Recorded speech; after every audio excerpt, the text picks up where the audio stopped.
Okay आज मैं आपको इन्फिनाइट सीरीज का लेक्चर 5 लेके आया हूँ और लेक्चर 5 में आपको यहाँ पे इन्फिनाइट सीरीज का ही टर्म को आगे पढ़ाया जाएगा। जैसा कि हम पिछले क्लास में कुछ नोट को देखे थे जिसमें आपका नोट 1, नोट 2, नोट 3, नोट 4 था और नोट 1 में हम इस कंडीशन को देखे थे, नोट 2 में ये कंडीशन था और नोट 3 और नोट 4 भी ये कंडीशन था। ये सब कंडीशन को आपको क्या करना पड़ेगा, दिमाग में रखना पड़ेगा।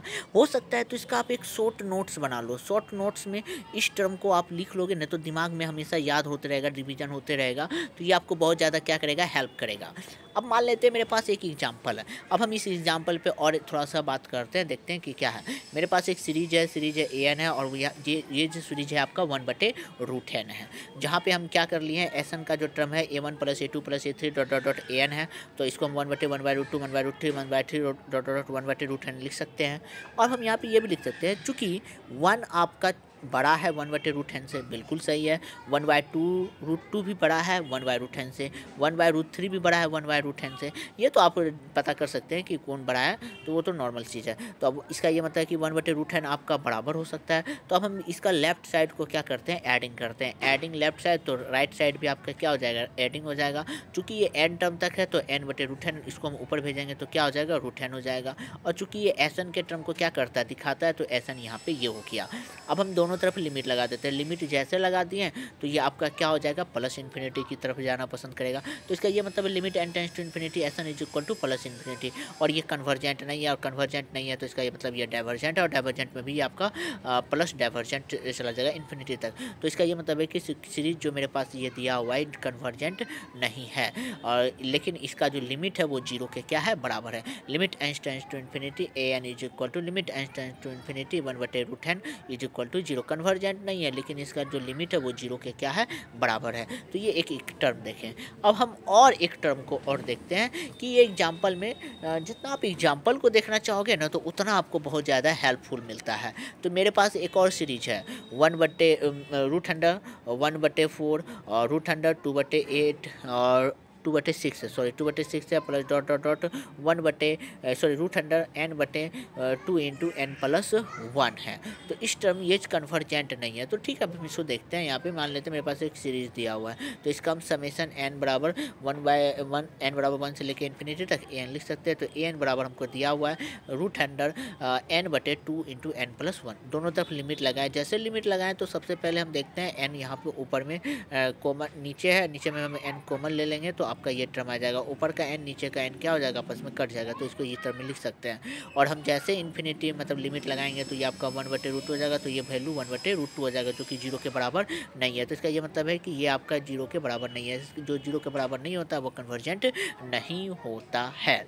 जैसा कि हम ये सीरीज में ऊपर में अभी कल के क्लास में हम पढ़ चुके थे कि अगर कोई सीरीज 0 के बराबर नहीं होता है, जिसका जो लिमिट है 0 के बराबर नहीं है, तो वो कन्वर्जेंट नहीं है। अगर वो 0 के बराबर है तो वहाँ पे आगे देखेंगे कि वो कन्वर्जेंसी के शर्त को क्या करता है, फुलफिल करता है, जैसा कि हम यहाँ पे इक्वेशन में देख चुके हैं। तो ये आपका 0 से बराबर नहीं है तो इसका मतलब कन्वर्जेंट नहीं है, और कन्वर्जेंट नहीं है तो इसका ये मतलब ये 0 से बड़ा है। ये सीरीज हम जानते हैं 0 से बड़ा है, तो इसका ये मतलब ये डाइवर्जेंट, और डाइवर्जेंट में भी आपका क्या है, प्लस इन्फिनिटी है।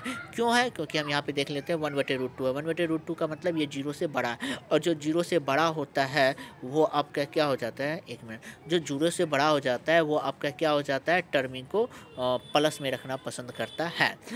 तो प्लस में रखना पसंद करेगा तो वो आपका किसको रिप्रेजेंट करेगा, डाइवर्जेंट को, और वो भी डाइवर्जेंट में प्लस इन्फिनिटी हो जाएगा।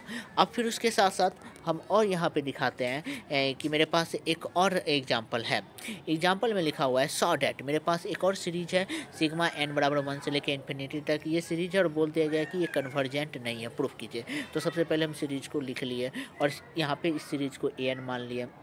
अब en में हम यहाँ पे एनालिसिस करते हैं कि इसको हम लिख सकते हैं 1/2m, जहाँ पे n इज इवन, और 1/2n-1 ये आपका n इज ऑड। आप कर सकते हैं, ये आपका टर्मिंग है, बस हम यहाँ पे डायरेक्ट लिख दिए। यह टर्मिंग को आप देख सकते हैं, ये आपका टर्मिंग है।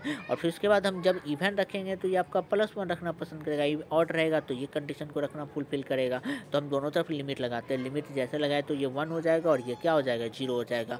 तो इसका ये मतलब है कि ये 0 के बराबर नहीं है। और नेसेसरी कंडीशन क्या बोलता है, जो 0 के बराबर नहीं होता है, वो कन्वर्जेंट नहीं होता है, तो इसका मतलब ये सीरीज कन्वर्जेंट नहीं है।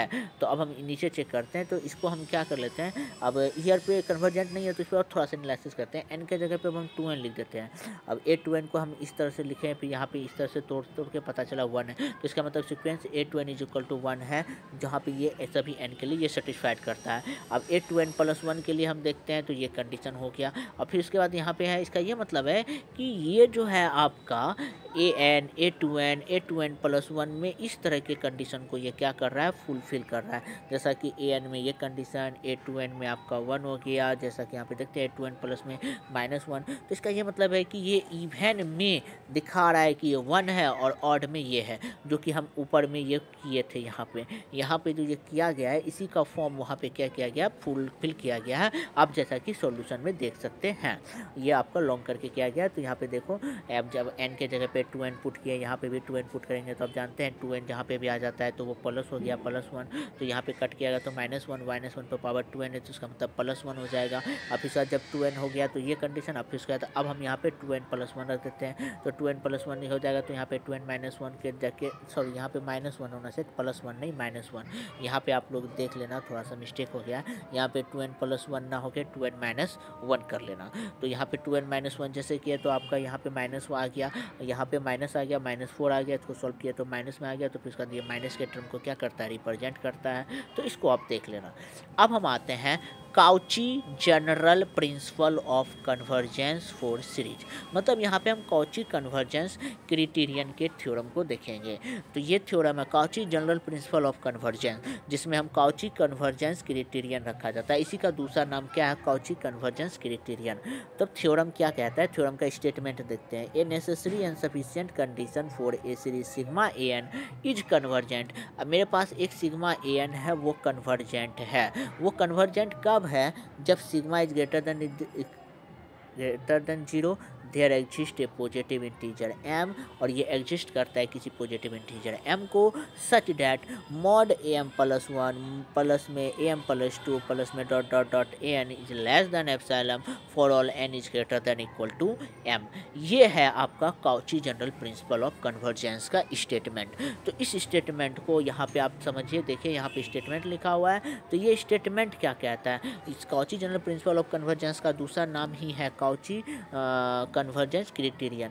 इसका क्या कहना है, a necessary and sufficient condition for a series sigma an is convergent. अगर एक सिग्मा an कन्वर्जेंस है तो कब होता है, जब ये सेटिस्फाइड करेगा इस कंडीशन को, mod am plus 1 mod am plus 2 dot dot dot mod an is less than epsilon for all n is greater than equal to m, जो n आपका m से क्या होना चाहिए, बड़ा होना चाहिए, तब ये काउची कन्वर्जेंस क्राइटेरियन के शर्त को क्या करता है, फुलफिल करता है। ओके, इसका तो सॉल्यूशन यहाँ पे दिया हुआ है, जैसा कि आप देख सकते हैं, necessary condition and sufficient condition. इस कंडीशन को हम क्या करेंगे, नेक्स्ट क्लास में फुलफिल कर देंगे, और नेक्स्ट क्लास में इसको कर देंगे। ठीक है, आज थोड़ा सा टाइम हो गया, मिलिए बाकी नेक्स्ट क्लास में। ओके।